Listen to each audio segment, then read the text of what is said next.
할머니들이, 내가 명동에, 지난주에도 명동에 모임이 있어서 갔었는데, 이렇게 걷다 보면 할머니들이 날 만나면 너무너무 반가워해요. 아이고, 신부님 여기서 만나다니, 명동 길에서. 그럼 할머니 네 분이 이렇게 만나면은 사진 찍자고, 휴대폰이 있으니까 사진 찍자고. 근데 또 찍을 줄을 모르니까 그 중에 제일 젊어 보이는 할머니한테 네가 찍으라고, 네가 제일 젊으니까. 이건 젊을수록 유리하잖아요, 휴대폰은. 근데 이 할머니가 이런 말 합니다. 나도 잘 몰라, 그래도 네가 찍어, 신부님이랑. 이런 기회가 어딨어. 그래갖고 이제 할머니 세 분하고 나하고 이렇게 웃으면서, 내가 이렇게 사진을 딱 찍으려고 웃으면은 할머니가 딱 사진을 찍으면서 하는 소리가 있어요. 신부님, 그런데 왜 내가 나와? 왜 내가 나와? 네가 나오는지 내가 나오는지도 몰라. 또 애를 많이 낳게 하려면은 국가가 뭐도 해야 되느냐면은 할머니 할아버지들한테 연금도 다 보줘야 돼. 연금도 지금 20만 원 40만 원 주잖아요. 그거 80만 원 90만 원까지 올려야 돼. 80만 원 90만 원까지 올릴 수 있어요. 여기 그러니까 내가 답답하다는 거예요. 그걸 어떻게 주느냐고. 우리나라 경제 규모에 있는 나라들은 다 80만 원 90만 원 줘요. 지금 다른 나라들은 80만 원 90만 원 다 줘요. 누구한테 돈 뺏어서? 기업하는 사람들한테, 돈 많은 사람들한테 뺏어서 국민들한테 주는 거예요. 그래야지 국가가 살아나는 거예요. 학교는 그럼 어떻게 해야 되느냐? 학교 가서는 공부 가르치면 안 돼요. 경쟁을 가르치면 안 되고, 사랑하는 방법, 이웃을 배려하는 방법, 협동하는 방법, 재미있게 사는 방법, 노래하고 춤추고 놀이를 가르치면은 대한민국은 정말로 행복한 나라가 될 거예요. 근데 우리는 경쟁만 앞세우는 거예요. 1등만 앞세우는 거예요. 그래서 애들이 참 착하잖아요. 그리고 순한 애들한테 뭐라 그러냐면, 너 그렇게 착해 빠져갖고 어떻게 이 세상을 살려고 그래? 너 독하게 마음 먹고 살아야 돼, 세상. 그러니까 계속 독해라고 그러니까 애들이 중학교 고등학교만 되면 독해져 있어요. 애들이 독해져 있어요. 이게 지금 대한민국이 뭐가 잘못된 거죠. 그런데 뭐가 그렇게 조급해갖고 1초도 못 기다리고 빵빵거리고 속욕 내고 그런 거 보면은 현대인들이 엄청난 혜택을 누리고 있으면서도 많은 걸 뺏기는 것 같아요. 저는 요즘 운전을 할 때 거의 과속을 하지 않아요. 요즘은 내비게이션으로 여기 딱 찍으면은 평창에서부터 삼성산까지 2시간 반 정도 걸려요. 그러면 한 30분 전에 오면은 그냥, 또 요즘 차가 좋아갖고 크루즈라는 걸 걸어놓으면 앞차하고 간격을 자기가 알아서, 뭐 껴드는 차들은 다 껴줘요. 추월하겠다는 차는 다 추월하고. 근데 예전에는 나도 급하게 다닐 때는 운전이 스트레스가 많았어요. 근데 껴줄 거 다 껴주고 양보할 거 다 양보하고 그냥 앞차 따라오니까 운전이 그렇게 편안하더라고요. 여러분들도 너무 급하게 살지 마세요. 급하게 안 살아도 옛날 사람들보다는 제가 보기엔 1000배 빨리 살고 있는 거예요. 급할 게 하나도 없더라고요. 근데 교통보다 더 무서운 변화가 있어요. 교통보다 통신이에요. 통신. 1960년대는 여러분들 집에 무슨 전화기가 있었죠? 돌리는 다이얼 전화기가 있었죠? 네. 1970년대 후반 80년대 막 초에 들어서서는 뭐가 있냐면 누르는 전화기가 나왔어요. 그리고 80년대 중반에는 집안에서 무선 전화기가 있었어요. 그러니까 이 거실에 이 돌리는 전화기 있을 때는 바람을 피고 싶어도 필 수가 없었어요. 거실에서 통화를 해야 되니까. 근데 이거는 뭐 화장실에 가서 들고 가서 해도 되고, 그러니까 이 세상이 변하기 시작한 거죠. 1980년대 말은 드디어 우리가 알고 있는 휴대폰이 나왔어요. 휴대폰이 이제 집 밖에서도 전화를 할 수 있는 세상이 된 거죠. 그리고 우리나라에서는 각각 나라마다 다르는데 2009년에 본격적으로 스마트폰이 나왔어요. 이 스마트폰 안에는, 그래서 제가 오늘 특별히 휴대폰을 갖고 왔는데, 이 안에는 모든 게 다 들어와 있어요. 이걸로 내 차 시동도 걸을 수 있고, 이걸로 텔레비도 볼 수 있고 동영상도 볼 수 있고 음악도 들을 수 있고 인터넷도 할 수 있고 유튜브도 볼 수 있고, 이게 못하는 게 없어요. 정말 못하는 게, 요 조그만 거 안에 못하는 게 없어요. 1960년대 컴퓨터가 처음 나왔을 때 컴퓨터 미사일 궤적 계산하느냐고 컴퓨터를 썼어요. 그 컴퓨터 크기는 30톤이었어요. 30톤. 그러니까 이 앞에 앉아 계신 여러분들 그런데 그거보다도 이게 성능이 더 좋아요. 훨씬 더 좋은 세상에 살고 있어요. 할머니들이, 내가 명동에, 지난주에도 명동에 모임이 있어서 갔었는데, 이렇게 걷다 보면 할머니들이 날 만나면 너무너무 반가워해요. 아이고, 신부님 여기서 만나다니, 명동 길에서. 그럼 할머니 네 분이 이렇게 만나면은 사진 찍자고, 휴대폰이 있으니까 사진 찍자고. 근데 또 찍을 줄을 모르니까 그 중에 제일 젊어 보이는 할머니한테 네가 찍으라고, 네가 제일 젊으니까.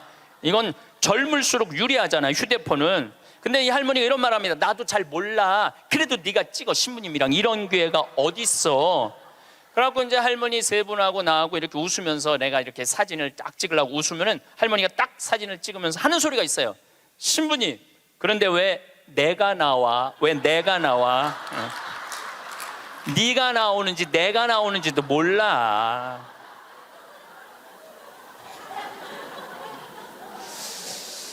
요즘 애들은 태어나면서부터 어떻게 태어나는 줄 아세요? 이러면서 태어나요. 이러면서, 태어나면서. 요즘 애들은. 그런데 1살, 2살도 그걸 보는데, 지금 60대 넘어서는 할머니들은 지금 세상이 어떻게 돌아가고 있는지 모르는 거예요. 1990년대는 세계 10대 기업 중에 일본이 8개를 차지했어요. 근데 2010년에는 세계 10대 기업 중에 일본은 하나도 없어요. 하나도. 지금은 구글, 애플, 페이스북, 아마존. 근데 여기 계신 분들 중에 구글이라는 거가 있는데 그게 뭐 다 알지를 못해. 근데 구글하고 페이스북, 아마존은 텔레비전에 선전을 안 해요. 그리고 구글은 물건을 팔지 않아요. 인터넷으로만 파는데 이 기업의 가치는 700조예요. 700조. 그래갖고 이 요즘 오로지 이 휴대폰 컴퓨터가 시장이 얼마냐면 4,300조예요. 4,300조. 상상도 못할 만큼 크죠. 제가 산호세에 있는 구글 본사에를 갔었어요. 정말로 기가 막히더라고요. 왜냐하면 모든 복도에 먹을 걸 다 놔둬요, 직원들을 위해서. 그리고 거기서 자기가 중간에 뭐 일하다가 수영하고 싶으면 요만한데 물 이렇게 내려와갖고 수영도 하고 모든 식당의 밥을 다 먹을 수 있어. 근데 걔네들은 물건을 팔지 않아요. 그런데도 어마어마한 돈을 벌어요. 그게 뭐 때문이냐면 컴퓨터, 휴대폰 때문에 그래요. 세상은 너무나 많이 변하고 있죠. 제가 논문을 쓸 때 타자기로 논문을 썼어요. 근데 딱 신부가 되니까 286 컴퓨터, 386 컴퓨터, 486 컴퓨터, 586 컴퓨터, 메가 컴퓨터, 기가 컴퓨터가 나왔어요. 그때는 막 이만한 건데 요즘은 요만한 컴퓨터로 나와요. 제가 왜 이런 말씀을 드리느냐 하면 50살 이상부터는 컴퓨터에 대해서 깜깜해요. 휴대폰에 대해서 깜깜해요. 세상은 컴퓨터, 휴대폰 세상으로 살아가고 있는데 여기 계신 분들은 깜깜이로 살아가는 거야. 깜깜이로 살아가는 거예요. 그런데 문제는 뭐 그런 거 있어도 무슨 문제야. 그냥 살면 되지. 그런데 깜깜한 상태로서 몇 년을 살아야 되느냐 하면은 50년을 더 살아야 돼요. 깜깜한 상태에서 50년을. 우리 생태마을에 오늘도 이제 피정객들이 들어와 계신데 저녁에 프로그램이 제 강의 말고도 7시부터 8시까지는 별 이야기를 해요. 우주에 관련된, 우리가 이제 생태마을이잖아요. 우주에 관련된. 근데 너무너무 좋아해 사람들이 그 이야기를. 그 하는 선생님이 그 공부를 많이 하셨어요. 그래갖고 캐나다에서 오신 분들이 그 별 이야기를 듣고 우리 캐나다 토론토에도 와서 강의해달라고 그럴 정도로. 그래서 그 선생님이 신부님 덕분에 내가 캐나다 가서 강의하게 생겼다고. 그리고 8시부터는 이번에 7월 1일 날 주교님께서 우리 생태마을에 많은 피정객들이 오니까 시카고 대학에서 상담 심리 박사학위를 딴 신부님을 보내주셨어요. 이 신부님은 8시부터 9시까지 무슨 프로그램을 하느냐면 별별 이야기를 해요. 별별 이야기를 다 해보자 이거야. 별별 이야기를. 그래서 이제 뭐 마음이 답답한 분들이 원두막에 모닥불 펴놓고 이야기를, 원래는 1시간 하는데 대개 2시간에서 2시간 반 한대요. 근데 할머니 한 분이 별별 이야기를 하는데 이 할머니 하는 말이 그 신부님한테, 신부님 나는 일생 남 피해 준 적도 없고 죄진 적도 없고 신앙생활 열심히 했다는 거예요. 난 정말 부끄럽지 않게 살았는데 며느리가 어느 날 갑자기 자기를 보더니 야인년아 그러더래요. 야인년아, 야인년아. 내가 무슨 죄를 졌다고 며느리한테 그 소리를 들어야 되느냐고. 나는 억울해 죽겠다고 1시간 반을 하소연을 하더래요. 내가 그 얘기를 듣고 우리 상담 소장 신부님한테 그랬어요. 그 할머니가 정말로 모르는 게 하나 있다. 그 할머니가 정말로 잘못한 거는 안 죽고 오래 사는 게 잘못한 거다. 그 할머니의 잘못은 안 죽은 거다. 안 죽은 거. 옛날에는 집안에 그 장수하는 어르신이 있으면 집안에 가문의 자랑이었어요. 근데 참 재미난 설문조사가 있었어요.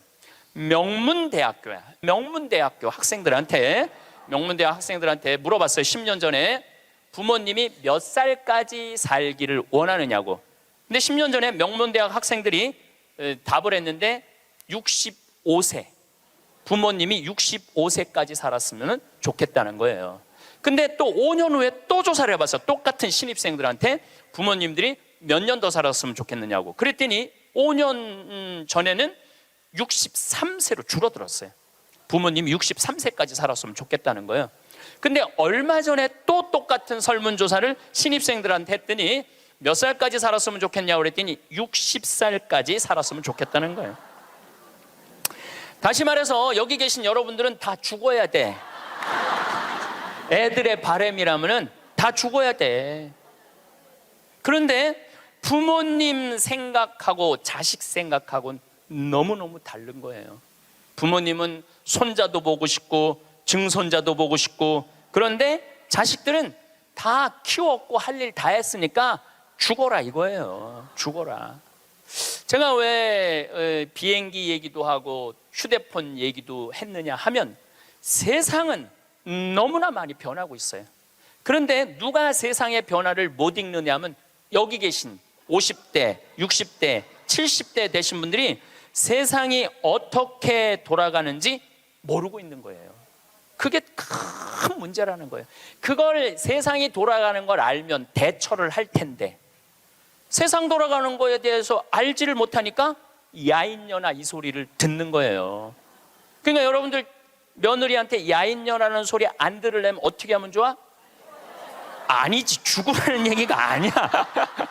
죽으라는 얘기가 아니라 자식하고 같이 살 생각을 처음부터 하지 말아야죠.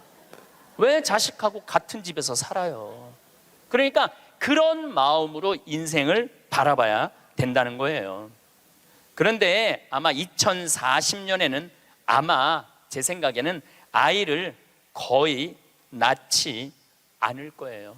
2040년이 되면은 아이들을 안 낳아요. 왜 아이들을 안 낳느냐면 지금 대한민국의 애들 고통스러워요, 안 고통스러워요? 공부하느냐고 고통스럽죠? 경쟁하느냐고 고통스럽죠? 그러니까 애들을 세계에서 가장 애를 안 놓는 나라에 이유가 있는 거예요. 애들이 고통스러우니까 너무너무 고통을 겪으니까 또 지금 애를 안 낳는 30대, 40대들은 자기네들이 그렇게 고생을 했으니까 내 자식이 이 세상에 태어나갖고 그 경쟁 속에 애를 키우고 싶지 않은 거예요. 그래서 애를 안 낳는 거예요. 2030년, 40년. 그러니까 지금 여러분들은 자식이라도 낳고 자식한테 투자라도 하지만은 2030년, 40년 되면 아예 자식을 안 낳을 거라는 얘기예요. 지금 대한민국은 저출산 때문에 이 민족이요, 애를 안 낳으면 민족이 사라지게 돼 있어요. 그러니까 이 대한민국의 존재 자체가 걸려 있는 거예요. 이게 정말 보통 심각한 문제가 아니에요. 그러니까 애를 많이 낳는 유일한 방법은 국가에서 대학까지 등록금을 대주는 거예요. 국가에서 대학까지. 아니 근데 이게 불가능한 얘기가 아니고 유럽은 대학까지 다 국가에서 등록금을 내줘요. 심지어는 박사학위까지 내주는 나라들도 있어요. 국가가 책임지면은 여러분들 국가가 등록금 다 대주면은 여러분들은 훨씬 짐이 가볍죠. 그리고 노후 대책도 준비할 수 있고 국가가 다 대주니까. 또 애를 많이 낳게 하려면은 국가가 뭐도 해야 되느냐면은 할머니 할아버지들한테 연금도 다 보줘야 돼. 연금도 지금 20만 원 40만 원 주잖아요. 그거 80만 원 90만 원까지 올려야 돼.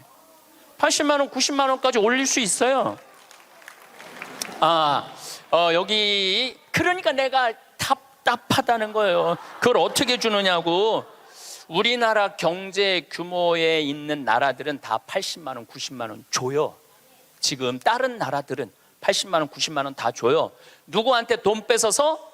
기업하는 사람들한테, 돈 많은 사람들한테 뺏어서 국민들한테 주는 거예요. 그래야지 국가가 살아나는 거예요. 얼마 전에 하와이에서 우리 할머니들 25분이 평창으로 1박 2일 피정으로 왔어요. 피정하고 그 다음에 어디로 가? 제주도로 가서 전주로 갔다가 서울 가서 다시 하와이로 간대요.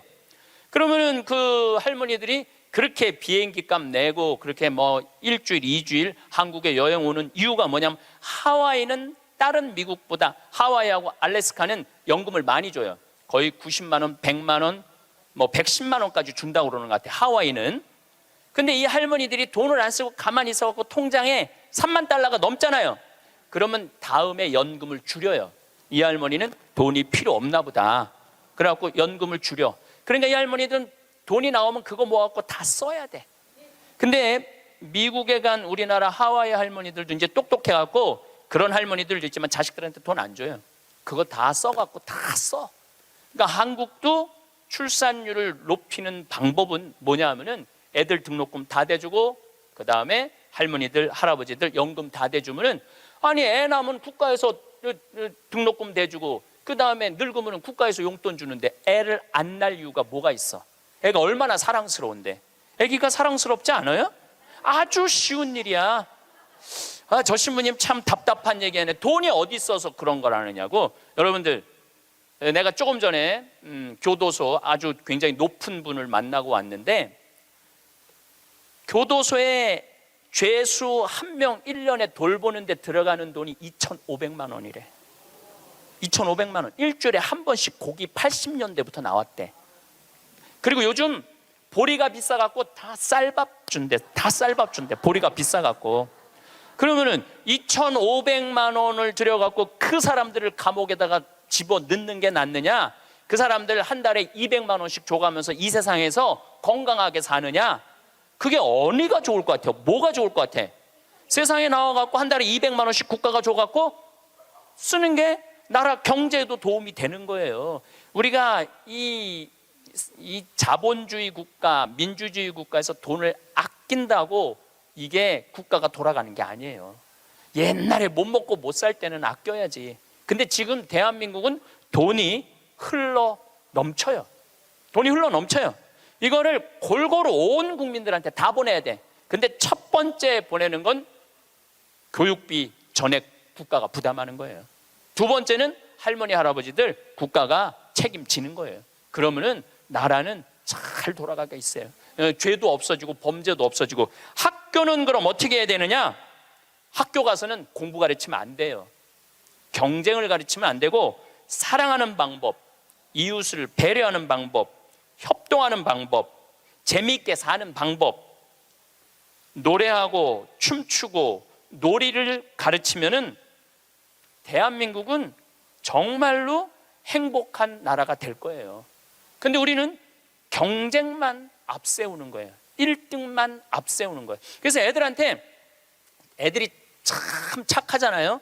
그리고 순한 애들한테 뭐라고 그러냐면, 너 그렇게 착해 빠져갖고 어떻게 이 세상을 살라고 그래? 너 독하게 마음 먹고 살아야 돼, 세상. 그러니까 계속 독해라고 그러니까 애들이 중학교, 고등학교만 되면 독해져 있어. 애들이 독해져 있어요. 이게 지금 대한민국이 뭐가 잘못된 거죠. 이제 앞으로 20년, 30년 후에는 우리가 굳이 공장에 가서 일하지 않아도 돼요. 왜냐하면 누가 다 할 거냐면 로봇가 다 해요. 그러면은 앞으로 20년, 30년 후에 대한민국이 행복하려면 어떻게 해야 되냐면, 국민들이 뭐에 정통해야 되냐면 인문학에 정통해야 돼. 인문학이라는 건 뭐냐면은 인간의 가치는 뭐고, 어떻게 살아야 되고, 어떻게 잘 죽어야 되고, 그 높은 정신적인 수준이 있으면은 서로 나누고 사는데 별 문제가 없다는 거예요. 앞으로는 컴퓨터가 우리 반 이상은 해요. 우리 살아가는 거 반 이상은 컴퓨터가 해요. 지난번에 알파고하고 우리 이세돌하고 바둑둔 거 아시죠? 네. 4승 1패. 알파고가 4승 1패 했어요. 이세돌이 1승을 했어. 유일한 1승이에요. 커제는 세계 바둑 1위 커제는 3전 3패. 근데 놀라운 건 알파고가 뭐라고 그랬냐면, 인공지능 컴퓨터 얘기하는 거예요. 뭐라고 했냐면, 이제는 인간하고 더 이상 바둑은 두지 않는다. 수준이 떨어져 갖고 더 이상 바둑은 두지 않는다는 거예요, 인간하고. 왜냐하면 자기 학습을 하거든. 자기 학습. 여러분들 요즘 로보 어드바이저라고 있어요. 로보 어드바이저. 이게 뭐냐면은 주식 투자할 때 이 로보 어드바이저한테 내 거 좀 투자 좀 해달라고 그러면 얘가 투자하는 거야. 근데 이 로보 어드바이저가 투자를 하면은 평균 수익률이 3에서 5%래요. 거의 돈을 날리는 경우는 없대. 그러니까 사람이 분석하는 것보다 누가 분석하는 게 커? 로봇가 분석하는 게 큰 거예요. 그러니까 이 세상이 완전히 새로운 세상으로 넘어가는 거죠. 우리 주위에는 누구라는 인공지능 컴퓨터가 이제 들어왔어요. 우리 집에. 누구라는, 얘가 뭐를 하느냐면 영화도 보여주고 음악도 틀어주고 에어컨도 틀어주고 은행 업무도 봐줘요. 기가 막힌 거예요. 대화도 해주고 주인님 일어나시라고 그러고. 그러니까 이제는 앞으로는 제가 보기엔 2040년에 가면은 결혼도 하지 않을 거예요. 결혼도. 아이를 안 낳는 게 문제가 아니라 아예 결혼을 하지 않을 거예요. 미국에서는 이제 2040년에 뭐가 나왔느냐면 성생활하는 로봇가 나왔어요. 2009년에 라스베가스에서 로봇 전시회를 했는데 록시라는 여자 컴퓨터가 나왔어요. 근데 키가 1m 70, 몸무게가 54kg. 그리고 이 고무 합성 재질로 해갖고 만지면은 여자 피부 만지는 기분이 들어요. 근데 문제는 얘는 오르가즘도 느끼는 거예요. 그러니까 굳이 이제 결혼 안 해도 돼. 왜 굳이 머리 복잡한 여자하고 살아? 아니 같이 잠자리도 해주는 로봇 록시가 나왔는데, 근데 이게 가격이 얼마냐면 1,000만 원이야. 1,000만 원. 근데 앞으로 싸기도 싸죠. 싸요. 그런데 지금 2009년에 이 전시회가 시작이 됐는데 제가 보기엔 2030년, 40년 되면은 거의 아내 역할까지 해주는 로봇가 나올 거예요. 그리고 성격도 고를 수 있대. 까칠한 여자를 고르고 싶으면 까칠한 여자를 고르고, 부드러운 여자를 고르면 부드러운 여자를 고르고. 근데 일본에서 2015년에 무슨 로봇가 나왔느냐면 아즈마 히카리라는 로봇가 나왔어요. 아즈마는 일본어로 나를 맞아주는 아내라는 로봇이야. 나를 맞아주는 아내야. 근데 놀라운 거는 이 아즈마는 취미는 애니메이션 감상이고 특기는 계란 후라이 만들기예요. 좋아하는 음식은 도너츠예요. 벌레를 매우 두려워하지만 열심히 일하는 사람을 위해서는 무엇이든지 도와주는 영웅의 여자야. 이 여자는 아침에 여보 일어나요, 출근해야죠. 남편을 깨워요. 그리고 남편이 저녁에 나 몇 시에 퇴근할 거야. 그럼 날이 더우면 에어컨을 틀어놔요. 목욕물도 데워놔요. 이 로봇은 당연히 성생활도 같이 해주는 로봇이죠. 세상이요, 여러분들이 근데 문제는 이 꼴 저 꼴 안 보고 죽으면 되는데 그 모든 꼴을 다 봐야 돼. 근데 그게 어떤 건지도 모르고 우리는 살아가는 경우가 너무 많아요. 이 록시를 만든 개발자의 최종 목표는 섹스를 넘어서서 실질적인 동반자의 여자를 만드는 게 최종 목표예요. 그러니까 단순히 상담도 고민도 위로도 해주는 거죠. 2040년이 되면은 어떤 로봇가 나오느냐면은 벌써 이제 감정을 느끼기 시작한다고 그래요. 감정을 느끼는 로봇가 나온대요. 그럼 감정을 느끼면은 뭐 이것도 연구하고 저것도 세상 책도 읽어보고 뭐 모든 요즘 빅데이터라는 게 있어요. 모든 정보를 모으는 거야. 근데 모든 정보를 모아봤더니 하느님이 있는 것 같아. 로봇가 생각해 보기엔. 그래갖고 나도 좀 세례를 받아야 되겠다. 나도 좀 신앙생활을 해야 되겠다. 그래갖고 나한테 와갖고 신부님 저 세례 좀 주세요. 저 록시가 와갖고 신부님 저 세례 받고 싶어요. 세례 줘야 돼 말아야 돼? 안 돼요? 내가 너 세례 못 줘? 그러면은 얘가 이럴 거예요. 신부님 걱정하지 마세요. 우리가 세례 주는 로봇을 만들면 돼요. 세례 주는 로봇 만들면 돼요. 이게 굉장히 복잡한 이야기인데 이게 진화의 한 과정이에요. 우리가 무슨 네안데르탈인 무슨 호모사피엔스 크로마뇽인 이게 다 진화되면서 우리가 됐잖아요. 그럼 우리가 또 진화를 해갖고 그런 DNA 조작 인간, 이 DNA 조작 인간도 제가 언제 얘기를 했냐면 1997년부터 얘기했어요. 앞으로는 DNA 조작 인간이 나올 거라고. 3D 컴퓨터 얘기는 많이 들어봤죠? 네, 그게 그 3D 컴퓨터가 자가용도 찍어내고 권총도 찍어내고 다 찍어내요. 근데 뭘 찍어냈느냐면 콩팥을 찍어냈어. 콩팥을 찍어내갖고 콩팥 상한 10대 소년한테 그 콩팥을 집어넣어줬어요. 완전히 바꿔준 거죠. 콩팥을 3D 컴퓨터로. 근데 걔는 지금 거의 20살이 됐는데 레슬링 선수가 돼 있어요. 그 옛날에 장기 바꾼다 막 그랬잖아요. 그게 이제 벌써 우리 앞에 와 있는 거죠. 제가 너무 앞서 나가는 것 같지만 지구를 3일 만에 한 바퀴 도는 세상에 우리가 살고 있어요. 지금은 4차 산업의 시대라고 그래요. 4차 산업의 시대.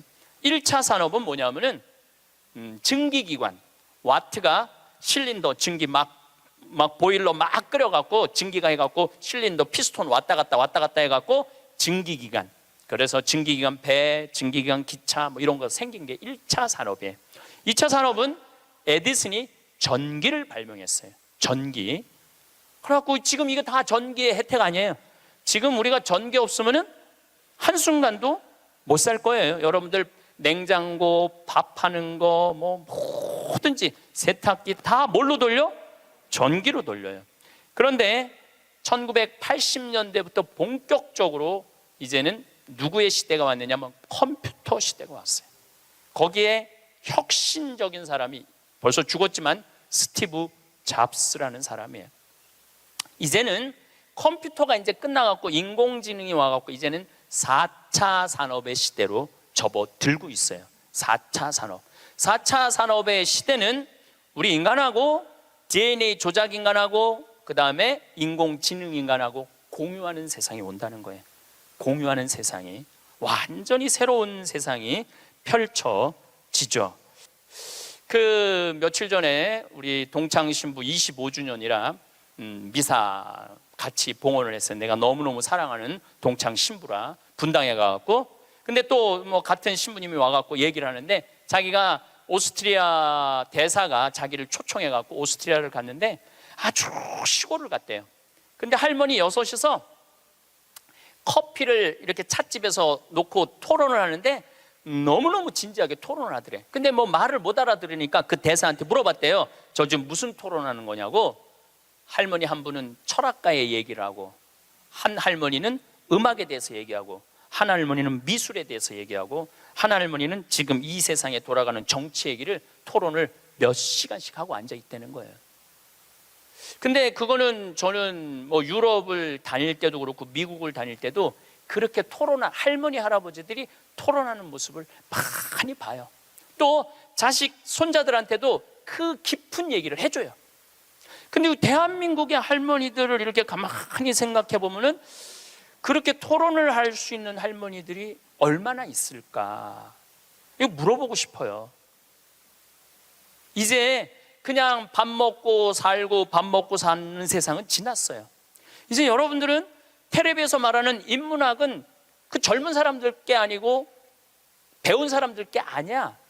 바로 여기 계신 여러분들 거예요. 그래서 인문학 강의, 근데 사실 여기 오신 분들은 아무 문제가 없어. 강의 들으러 여기 왔잖아요.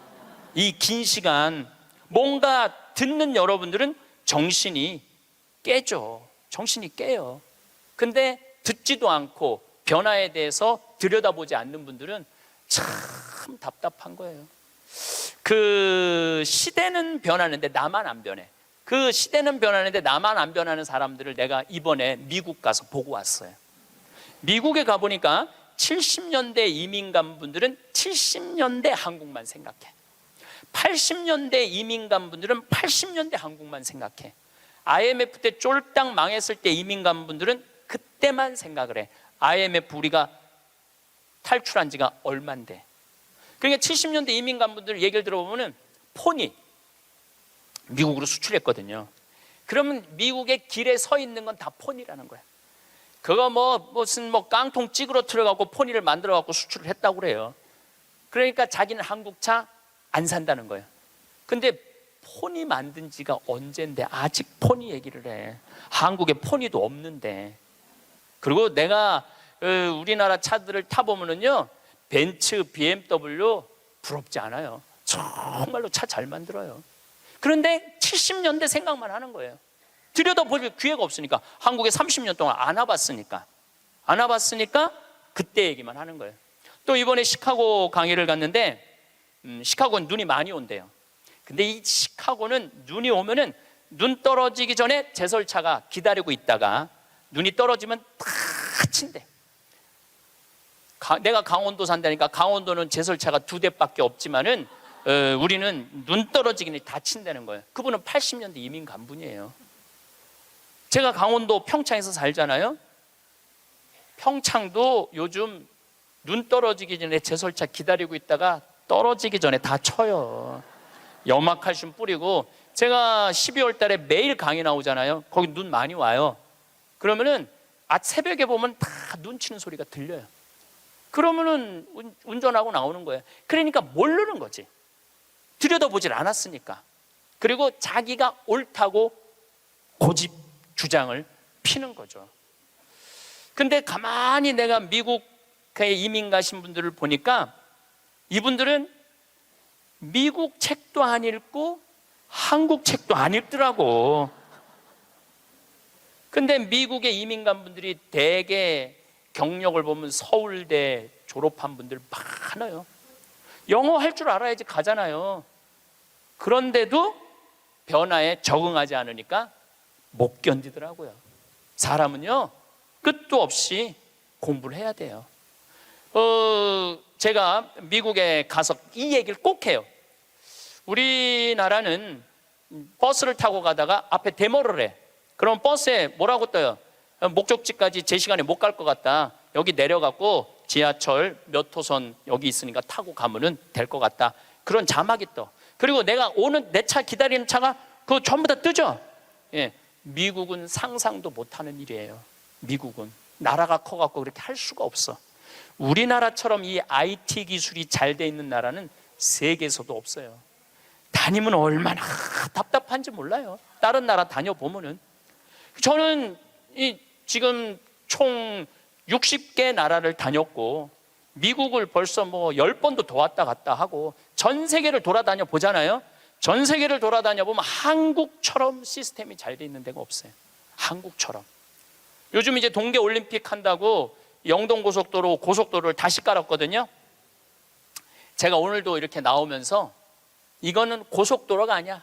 비단길이야. 얼마나 곱게 깔아놨는지 비단길이에요. 이런 도로를 가진 나라가 그렇게 많지 않아요.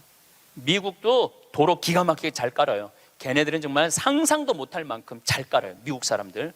그래도 이 영동고속도로만큼 비단길은 없더라고요. 우리나라가 돈도 많고 참 좋은 나라예요. 한 세대 만에 원조 받는 나라에서 원조 해주는 나라로 바뀌었어요. 이거는 전 세계에서 대한민국밖에 없어요. 지금 코트라 활동 대단해요. 또 제가 뭐 영남대학 무슨 많은 대학을 이렇게 다녀보면은 서울대학도 마찬가지고 무슨 각 대학마다 제3국에 있는 나라 학생들을 데려다가 공부를 시켜요. 그리고 석박사 과정, 그리고 공부만 시키는 게 아니야. 활동비, 생활비, 뭐 전세비 다 줘요. 그래갖고 여기서 공부하고 거기 가면은 집도 한 채 한대요. 그러니까 우리나라가 그렇게 지금 많이 도와주고 있는 나라예요. 원조 받는 나라에서 원조 해주는 나라로 바뀐 대단한 나라예요. 그리고 개발도상국 동남아시아 국가에서 가장 닮고 싶은 나라 1위는 어디냐면 대한민국이에요. 대한민국을 가장 닮고 싶어요. 그러니까 한국어를 그렇게 많이 배우는 거예요. 여기저기서 한국어를 많이 배우는 거예요. 아시아 국가 중에 민주주의도 1위예요. 미국이 민주주의 지수가 19위, 일본이 20위, 우리나라가 21위예요. 나는 내가 보기엔 미국보다 대한민국이 더 민주주의가 좋은 것 같아. 왜냐하면 경찰서에서 술 먹고 난동 부리고 의자 내던지는 나라는 대한민국밖에 없어요.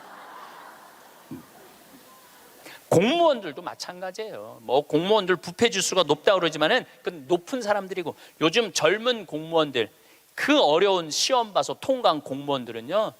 오늘도 우리 이 직원이 무슨 우리 이제 생태마을 물건 허가 때문에 읍에 들어갔다 왔는데 그렇게 친절하게 설명을 해주고 도와주더라는 거예요. 근데 미국이나 뭐 유럽이나 가보면요, 공무원들이요 얼마나 고압적인데요. 기다리라고 그러면 일주일도 기다려야 되고 2주일도 기다려야 돼. 참 좋은 나라에서 살고 있는 거예요, 여러분들. 세계에서 최단 기간 IMF를 극복한 나라는 우리나라밖에 없어. 3년 8개월 만에. 이것도 금 모은 나라. 대단하지 않아요? 한글의 기적, 문맹률이 1.7%밖에 안 돼요. 98%가 글을 읽을 수 있는 나라예요. 정말로 내가 보는 대한민국은 위대하고 대단한 나라야. 그래서 대한민국을 뭐라고 부르느냐면 대단해서 대한민국이라고 그러는 거야. 대단해서 대한민국이라고. 더 놀라운 건 1970년대에서부터 2010년까지 필리핀은 국민소득이 10배 증가했어요. 필리핀이 1970년서부터 2010년까지 40년 만에. 그러니까 1970년대는 필리핀이 우리보다 잘 살았다는 얘기죠. 근데 1970년서부터 2010년까지 필리핀은 10배 늘었는데 대한민국은 몇 배가 국민소득이 늘었느냐면 82배가 늘었어요. 82배. 상상을 초월할 만큼 우리가 돈도 많이 버는 나라예요. 근데 정말로 대한민국이 행복한 나라일까요? 이 얘기는 다음 시간에 그 뒷이야기를 하도록 하겠습니다. 감사합니다.